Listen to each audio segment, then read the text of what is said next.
2500 RMB मिलता है। Master के 3000 RMB, आपको 3500 RMB आपको ये टाइम टू टाइम मिलता है। ओके, सो टेबल मिलता है, chair, AC, everything is there. पैसा बच जाता है, खाना यहाँ बहुत ज्यादा इट्स महंगा अप टू नहीं है। यू। हाँ, चाइनीज गवर्नमेंट स्कॉलरशिप के लिए मेन डॉक्यूमेंट्स होता है। डॉक्यूमेंट आपको कुछ Scholarship पे में तो करना आपको नहीं सब कुछ है, best आपको है। रहना, आपको क्लासेस सबका बस पैसा आप मिलेगा। गेस्ट बस हैं, हाँ। आइए आराम से रहिए। पढ़िए। हेलो एवरीवन, हेलो एवरीवन, नमस्ते। कैसे हैं आप सब? स्वागत है आपका एक बार फिर से हमारे चैनल में इंडियन जिप्सी। सो गाइस, आज की इस ब्लॉग में हम किस टॉपिक के बारे में बात आज करेंगे? हम मेनली बात करेंगे कि हम यहाँ कैसे आए, हम कौन है, स्कॉलरशिप के बारे में। और अगर आपको स्कॉलरशिप नहीं लेनी है तो कैसे एडमिशन लेना है यहाँ पे, यहाँ की लाइफस्टाइल कैसी है, एक्सपेंसेस कैसे आप मैनेज करते हो, ये सब बातें हम करेंगे आज मेनली। क्योंकि अभी जो है हम चाइना में है और चाइना के वुहान यूनिवर्सिटी में। वुहान का नाम आपने सुना ही होगा, काफी फैमिलियर सा लगता होगा आपको। पर यह है कि अभी जो है काफी हर तरीके से अच्छा है वुहान। वुहान के लाइफस्टाइल भी आपको दिखाएंगे, लेकिन आज के वीडियो में मेनली हम चर्चा करेंगे स्कॉलरशिप को लेकर के। हम जो आए हैं यहाँ पे चाइना पढ़ाई के लिए, वो हम किस तरीके से आए हैं और क्या फैसिलिटीज है यहाँ पे, यहाँ का इन्वायरमेंट कैसा है, यहाँ का पढ़ाई कैसा है, यहाँ का कोर्स कैसा है, इस चीज को लेके हम बात करेंगे। और ये वीडियो उनके लिए भी बेनिफिशियल होगा जो इस बार CUET का तैयारी कर रहे हैं +2 के बाद। तो हम उसके लिए भी ये वीडियो आप देख सकते हो, क्योंकि ये वीडियो उसके लिए भी बेनिफिशियल रहेगा, क्योंकि हम पूरा चर्चा करेंगे कि आप +2 के बाद क्या कर सकते हो। अगर आपको चाइना भी आना है या ऑलरेडी जो चाइनीज कर रहे हैं, या आपको अदर सब्जेक्ट भी अगर पढ़ना है, नॉट ओनली चाइनीज, की अगर आप चाइनीज पढ़ रहे हो तभी आप चाइना आ सकते हो, ऐसा नहीं है। मेरा तो ग्रेजुएशन एंड पोस्ट ग्रेजुएशन में सब्जेक्ट ही केमिस्ट्री था। हाँ, तो वही चीज है, यहाँ पे अदर सब्जेक्ट्स के लोग भी आते हैं। तो चलिए हम शुरू करते हैं स्कॉलरशिप के बारे में। पर उससे पहले जो है हम अपना थोड़ा इंट्रोडक्शन दे देते हैं, क्योंकि फिर आप पूछेंगे कि आपने अपना इंट्रो दिया ही नहीं। तो मैं जो JNU से आया हूँ और मैंने चाइनीज लैंग्वेज में ग्रेजुएशन किया है JNU से, प्लस मास्टर किया है JNU से। और अभी जो मैं यहाँ पे आया हूँ, मैं हायर स्टडीज के लिए आया हूँ, और चाइनीज लैंग्वेज के लिए आया हूँ, मैं चाइनीज लिटरेचर को लेकर के। और अंजलि। ओके, सो मैं फिलहाल तो लखनऊ से हूँ एंड मैंने जो अपना ग्रेजुएशन किया था वो लखनऊ यूनिवर्सिटी से किया था केमिस्ट्री में, और जो मेरा पोस्ट ग्रेजुएशन है वो भी रेट्रो केमिस्ट्री में है। उसके अलावा I was working somewhere and then बस मैंने सोचा कि मैं ये लैंग्वेज सीखना चाहती हूँ, और फिर मैंने इसकी थोड़ी सी प्रिपरेशन करी so that I could clear CSK3 certificate and then I am here. So that's all about me. So मेरा ऐसा कोई पुराना बैकग्राउंड नहीं रहा है चाइनीज पढ़ने का। मैंने अभी रिसेंटली स्टार्ट किया है पढ़ना, बट इट्स गोइंग गुड। सो अंजलि, मुझे भी एक क्वेश्चन है आपसे, मुझे पूछना है, क्योंकि मुझे एक दो स्टूडेंट ने ये पूछा है कि सपोज अगर वो चाइनीज अभी बिल्कुल पढ़ाई नहीं किया, मतलब कोई कॉलेज से या कोई यूनिवर्सिटी से उसके पास जो है चाइनीज का डिग्री नहीं है, और उसने कोई अदर सब्जेक्ट से जो पढ़ाई किया है, या फिर वो +2 जस्ट +2 पास आउट है, अगर उसको चाइना आना है, तो मतलब आपके पास कोई डिग्री नहीं था, ऑफिशियल डिग्री चाइनीज लैंग्वेज का? कोई ऐसी डिग्री नहीं थी। मैंने क्या किया था, मैंने वुहान यूनिवर्सिटी के लिए अप्लाई किया था। मैंने मई के फर्स्ट वीक में अप्लाई किया था, और मुझे मई के लास्ट वीक में कॉल आया था, कि मेल आया था इनफैक्ट, कि एक इंटरव्यू होगा, वो इंटरव्यू पूरा चाइनीज में होगा। वो मुझसे चाइनीज के बारे में, ऐसे बहुत ज्यादा डिफिकल्ट इंटरव्यू नहीं होता, वो आपसे कोई भी चाइनीज की ग्रामर वगैरह नहीं पूछेंगे, वो आपसे मेनली कम्युनिकेशन करते हैं चाइनीज में। अगर आप वो क्लियर करते हो then you will get admission है। तो कहने का मतलब मुझसे सच कोई डिग्री नहीं मांगी गई थी। हाँ, लेकिन आपके ग्रेड्स चेक होते हैं। जैसे मेरे उनसे बोला गया था कि वुहान यूनिवर्सिटी का पर्टिकुलर एक रिक्वायरमेंट है कि एक लेवल है, मेरे जैसे B+ ग्रेड चाहिए थे, कि आपके जैसे ग्रेजुएशन में, पोस्ट ग्रेजुएशन में B+ ग्रेड होने चाहिए, तब आपका एडमिशन यहाँ पे हो सकता है, चाहे किसी भी सब्जेक्ट। या अगर आपने +2 किया है तो +2 में आपके मार्क्स कितना है वो देखा जाएगा। +2 के मार्क्स तो मेरे नहीं देखे गए थे, क्योंकि मैंने तो 1 ईयर कोर्स अप्लाई किया है। अगर जैसे आप ग्रेजुएशन के लिए आ रहे हैं तब तो डेफिनेटली आपके +2 के मार्क्स देखे जाएंगे, पर मेरे ग्रेजुएशन के देखे गए थे। जैसे ग्रेजुएशन में मेरा A ग्रेड था, तो मेरे लिए ये not difficult, I just applied for this. तो मेरा इंटरव्यू हुआ, और मैंने चाइनीज अभी सीखना शुरू कर दिया था लास्ट ईयर, तो और मैंने HSK3 सर्टिफिकेट भी क्लियर कर रखा है, सो इट वाज ओके। हाँ, और अंजलि जो है सेल्फ फंडेड आई है, राइट? अंजलि ने सेल्फ फंडेड आई And है। I'm really sad about this because I didn't know about this scholarship before, and this time he'll help me So, to get in a ये scholarship. बहुत important है आपके लिए, क्योंकि देखो अंजलि को स्कॉलरशिप के बारे में पता नहीं था, इसीलिए इन्होंने जो है स्कॉलरशिप का अप्लाई नहीं कर Yes, पाया। I didn't know अगर ये about स्कॉलरशिप this. का अप्लाई करती तो इसे जो है बहुत अपने अच्छा पैसे होता, यहाँ पे क्योंकि पे चाइना नहीं की करने पड़ते। स्कॉलरशिप बहुत अच्छी है, आप अपने सारे एक्सपेंसेस मैनेज कर सकते हैं, उसके बाद भी आप बहुत घूम फिर सकते हैं, जस्ट लाइक सो स्कॉलरशिप के बारे में मैं आपको बताऊंगा, क्योंकि मैं जो अभी आया हूँ चाइना स्कॉलरशिप के थ्रू आया हूँ, और वो है चाइनीज गवर्नमेंट स्कॉलरशिप, जिसे कहते हैं CSC, चाइना काउंसिल स्कॉलरशिप। सबसे पहले मैं आपको बताना चाहूंगा कि अगर आप चाइना आना चाह रहे हैं पढ़ने के लिए तो अच्छा जगह है, और यहाँ पे पढ़ाई बहुत अच्छी होती है, बहुत क्योंकि अच्छी यहाँ होती है, पे एनवायरनमेंट बहुत अच्छा है। वही है, पर आपको आके यहाँ पे मेहनत करना पड़ेगा, पढ़ना पड़ेगा, क्योंकि यहाँ पे पढ़ाई तो होती है, हाँ पढ़ाई होती है, attendance क्लासेस आपको होती है, थोड़ी सी हाँ maintain क्लासेस रखनी होती है। पड़ेगी। जैसे टीचर्स लाउशीज पूछते हैं कि आपकी अटेंडेंस क्यों आप नहीं आए, अटेंडेंस भी थोड़ी मेंटेन रखनी पड़ेगी। And I guess attendance maintain रखना बहुत जरूरी है, क्योंकि क्लास में कभी भी कुछ भी पढ़ाया जा सकता है, राइट? अगर आपको नहीं आता तो फिर आप मिस कर दोगे। सो गाइस, चलिए स्कॉलरशिप चाइनीज गवर्नमेंट के थ्रू।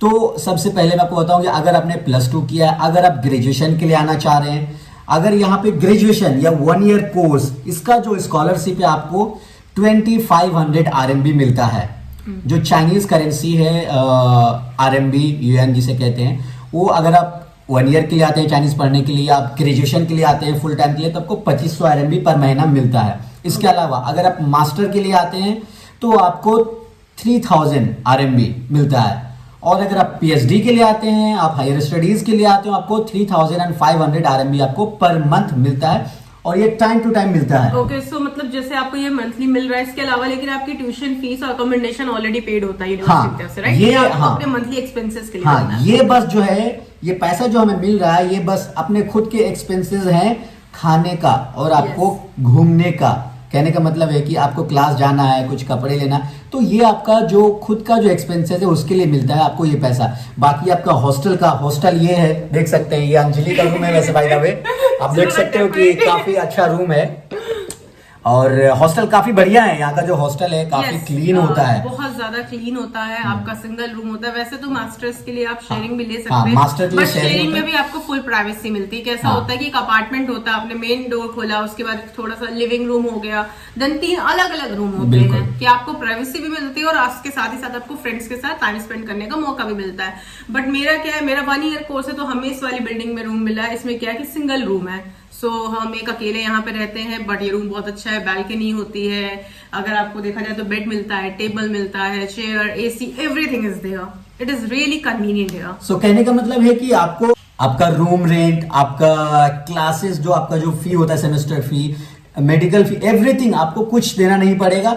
ऊपर से आपको स्कॉलरशिप जो है आपका, जैसे मैंने बताया, ग्रेजुएशन के लिए 2500 RMB, मास्टर के लिए 3000 RMB, एंड PhD के लिए आपका 3500 RMB पर मंथ आपको मिलेगा टाइम टू टाइम। और इसमें कुछ पैसा बच भी जाता है, जैसे कि आप कहीं को घूमना, अच्छा मतलब हाँ, इट्स अप टू यू। हाँ, खाना भी महंगा नहीं है, आपको बस खाने का, वो जो स्कॉलरशिप मिलेगा उसमें बस आपको खाने का पे करना पड़ेगा, और बाकी जो है आपका जो पैसा बचेगा आप उसमें घूम सकते हो। आप वो आप आप पैसे कैसे खर्चा करते हो। हाँ, बट जिसकी शॉपिंग करिए, इनफ होता है, इतना पैसा जो है बहुत अच्छा है, इनफ होता है, इतना पैसा स्कॉलरशिप का, इतना पैसा इनफ होता है आपके लिए। 1 मंथ के लिए आप आराम से पैसा बचा सकते हो उसके खाने पीने के बाद। सो इस तरीके से जो है स्कॉलरशिप चाइनीज गवर्नमेंट दे रही है हम लोगों को, फॉरेनर स्टूडेंट्स को। लेकिन एक चीज मैं देखा हूँ, इस साल इंडियन स्टूडेंट्स जो भी आए हैं बहुत कम आए हैं, क्योंकि बहुत लोगों को पता ही नहीं था। कोविड के बाद जो है काफी लोगों ने अप्लाई नहीं किया कि चाइना जाना है, लेकिन हम लोग बताना चाहें कि चाइना बहुत सेफ है। खास करके अभी तो बिल्कुल कोविड वाला तो ऐसा कोई सिचुएशन ही नहीं है, पूरी तरह से सेफ है, काफी अच्छा हर जगह। वुहान में, हम लोग तो वुहान में हैं अभी, और वुहान जो है बिल्कुल सेफ है पूरी तरीके से, किसी तरह का कोई दिक्कत नहीं है। बहुत ही ज्यादा अच्छी सिटी है, no pollution and safe and secure feel होता है यहाँ पे। I would suggest you guys कि आप यहाँ आ सकते हो। बिल्कुल। और जो कहने का मतलब है कि हाँ, आप अप्लाई कब करोगे ये चीज देखो। हम लोग जो आए हैं वो फॉल सेमेस्टर में आए हैं, जो कि लास्ट सितंबर, इसी सितंबर, जो सितंबर हमारा बीता है, सितंबर 2023 का इंटेक है हमारा।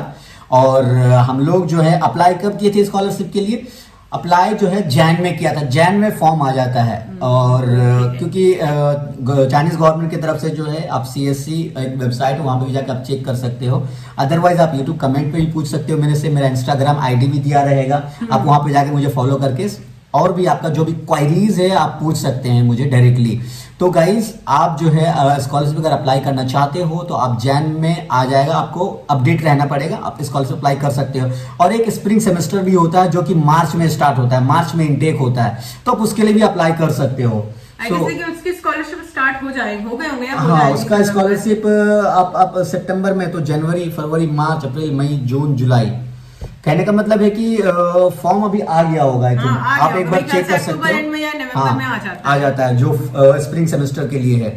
पर हम जो आए थे वो फॉल सेमेस्टर में आए थे, सितंबर में आए थे, और ज्यादातर लोग उसी में आते हैं, मुझे लग रहा है फॉल सेमेस्टर ही मेन, मतलब उसी में आते हैं लोग।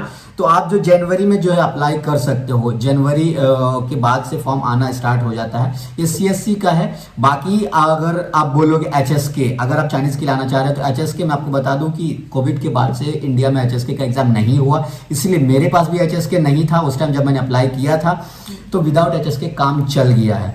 तो लेकिन अब जो है कोलकाता में एक इंस्टीट्यूट है, वहां पे HSK का एग्जाम हो रहा है, तो आप बेहतर होगा कि HSK का एग्जाम दे के आए। क्योंकि यहाँ पे सुनिए, एडमिशन ऐसे होता है ना कि हम लोगों का ज्यादा एग्जाम वैसा देना नहीं पड़ता। अगर आप नेटिव है तो आपको एग्जाम देना पड़ेगा यहाँ पे, और लेकिन हम लोगों को बस एप्लीकेशन फॉर्म फिलअप करना पड़ता है, और जो डॉक्यूमेंट्स रिक्वायरमेंट है वो मेन है, वो इंपॉर्टेंट है स्कॉलरशिप के लिए। अगर आपके पास कंप्लीट डॉक्यूमेंट है तो आपको फिर स्कॉलरशिप लेने से कोई नहीं रोक सकता, आपको स्कॉलरशिप मिल जाएगा। मैंने देखा है कि पाकिस्तान से, आपका बांग्लादेश से, आपका नेपाल से, और भी अलग अलग कंट्री से काफी लोग आए हुए हैं स्कॉलरशिप पे। बस हमारे इंडिया से इस बार जो साल कम आए हैं, तो इसीलिए अगर हम लोग सजेस्ट करें कि अगर आप लोग आना चाहते हो तो आ सकते हो। चाइना पढ़ने के लिए एक अच्छा जगह है। इसके अलावा चाइना एज ए कंट्री भी काफी खूबसूरत है, और काफी क्लीन है, काफी डेवलप है। तो आप बिल्कुल यहाँ पढ़ने आ सकते हो। पॉइंट ऑफ व्यू से आई कैन से दैट बहुत ही सिक्योर। हाँ बिल्कुल। एक और इम्पोर्टेंट बात, अगर आप गर्ल्स स्टूडेंट है, अगर आप सोच रहे हैं कि मुझे फॉरेन पढ़ने जाना है, चाइना पढ़ने जाना है, अगर आप सेफ्टी मेजर्स से सोचते हैं तो अंजलि इस बारे में बताएगी। यहाँ पे बहुत ज्यादा सेफ एंड सिक्योर फील होता है। मैं खुद भी ट्रैवल करती रहती हूँ। अभी लास्ट जो फ्राइडे था मैं भी दूसरी सिटी गई थी। सबसे पहली बात तो यहाँ पे ट्रांसपोर्टेशन बहुत ही ज्यादा कंफर्टेबल है फॉर गर्ल्स, राइट। जस्ट आप अपना मेट्रो लो, मेट्रो के बाद अपना काउथी ले लो, कहीं भी चले जाओ। यहाँ पे पुलिस ऑफिसर हर जगह अवेलेबल है। आप अगर स्ट्रीट पे जाओगे, कहीं भी अगर जैसे क्रॉसिंग के पास होंगे, मेट्रोज में हर जगह पुलिस ऑफिसर। आपका नॉट इवन डे टाइम, आपका नाइट टाइम भी आपका काफी सेफ है चाइना, मतलब हर तरीके से। आप अकेला कहीं भी घूम सकते हो, आपको सिक्योरिटी के मामले में बहुत सेफ है हर तरीके से। और I would tell you one thing, अगर आप फॉरेनर हैं और अगर आप सिर्फ नी हाउ बोलना भी सीख जाएं तो these guys will be impressed. अगर आप सड़क पे चल रहे हैं, आपने जरा सा नी हाउ बोल दिया, वो आपको ऐसे ट्रीट करते हैं जैसे you are like a god. ये फॉरेनर्स की बहुत ज्यादा अच्छी, जैसे बोलते हैं ना अतिथि देवो भवो, वो यहाँ पे डेफिनेटली यहाँ तो फॉलो होता है। आई कैन से दैट कि फॉरेनर्स की बहुत ज्यादा रिस्पेक्ट करते हैं, फॉरेनर्स की बहुत ज्यादा हेल्प करते हैं। They are very helpful. अगर उन्हें इंग्लिश नहीं भी बोलना आता है, still they try their best कि आपको किसी भी तरीके से वो हेल्प प्रोवाइड कर सके। So it's very safe for girls, I can say that. It's not like आपको कोई भी प्रॉब्लम नहीं होगी यहाँ पे, बहुत ही कंफर्टेबल है यहाँ पे। बस थोड़े से कुछ डेली कन्वर्सेशन के आप चाहो तो चाइनीज सीख सकते हो, ताकि आप कभी कभी किसी से बात कर सको, ताकि उनको भी कंफर्टेबल फील हो, राइट। अगर आप उन पे बर्डन डाल रहे हो, इंग्लिश में बोल रहे हो, उनको नहीं समझ में आ रहा, तो वो अपना बेस्ट ट्राई करते हैं इंग्लिश में बोलने का। लेकिन अगर मेरा मानना, अगर आप किसी कंट्री जा रहे हो तो इट इज बेस्ट कि वहाँ की आपकी लैंग्वेज में कुछ तो बातें आनी ही चाहिए आपको बोलना। सो गाइस, वही मतलब है कि अगर आप चाइनीज पढ़ने आना चाह रहे हैं तो बढ़िया है, बिल्कुल बेस्ट है। अगर आप चाइनीज नहीं पढ़ना आपको, और क्योंकि मैंने देखा अभी बांग्लादेश से, पाकिस्तान से, नेपाल से कुछ लोग ऐसे फ्रेंड्स है जो कि चाइनीज नहीं, वो लोग इंजीनियरिंग पढ़ने के लिए आए हैं, इलेक्ट्रिकल इंजीनियरिंग, मैकेनिकल इंजीनियरिंग। तो वो तो चाइनीज नहीं पढ़ रहे हैं, वो तो अलग सब्जेक्ट पढ़ रहा है, पर वो भी आए पढ़ने के लिए स्कॉलरशिप के थ्रू। तो सिर्फ वही नहीं कि अगर आप चाइनीज अगर पढ़ रहे हैं तभी आप चाइना आ सकते हो पढ़ने के लिए, अदर सब्जेक्ट से भी आप चाइना आ सकते हो पढ़ने के लिए, और आपको स्कॉलरशिप मिलता है। आपको स्कॉलरशिप अप्लाई करना पड़ता है, उसका डॉक्यूमेंट्स रिक्वायरमेंट जो है आपको वो फुलफिल करना पड़ता है। और डॉक्यूमेंट्स में आपका क्या क्या लगता है? डॉक्यूमेंट्स में आपका, जैसे मैंने किया था, क्या मैंने यहाँ पे आपका, अगर आपने ग्रेजुएशन किया है, मास्टर के लिए आप आ रहे हैं, तो ग्रेजुएशन का आपका सारा डॉक्यूमेंट वो आपका लगता है। इसके अलावा जो है 2 रिकमेंडेशन लेटर, वो इंपॉर्टेंट है, वो लगता है। इसके अलावा एक आपका स्टडी प्लान SOP, वो लिखना पड़ता है आपको कि चाइना जो है आप पढ़ना आना चाह रहे हैं, आप मेहनत करेंगे, आके यहाँ पे पढ़ाई करेंगे, और किस तरीके से आप जो है पढ़ना चाहते हैं, और एक एसओपी होता है, आप उसको जाके नेट पे भी सर्च कर सकते हो कि एसओपी कैसे लिखना है, वो आपको मिल जाएगा इजीली। फिर आप वहां से आइडिया लेके एसओपी लिख सकते हैं। इसके अलावा जो एक लगता है फॉरेन फिजिकल एग्जामिनेशन फॉर्म, जो कि वो आपको स्कॉलरशिप के टाइम मिल जाएगा। Foreign physical examination form Chinese embassy जो है जब फॉर्म निकालती है तो उसके साथ जो है वो रहता है फॉरेन फिजिकल एग्जामिनेशन फॉर्म,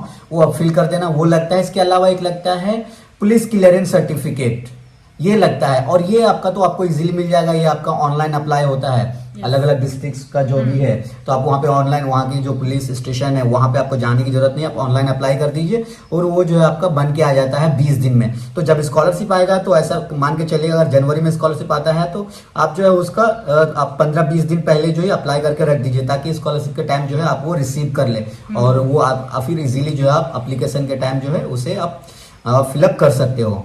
और यही सब है, इसके अलावा ज्यादा कुछ लगता नहीं है। और बाकी इंटरव्यू होती है तो इंटरव्यू बहुत हल्का होता है, ज्यादा टफ नहीं होता। मेन होता है डॉक्यूमेंट्स।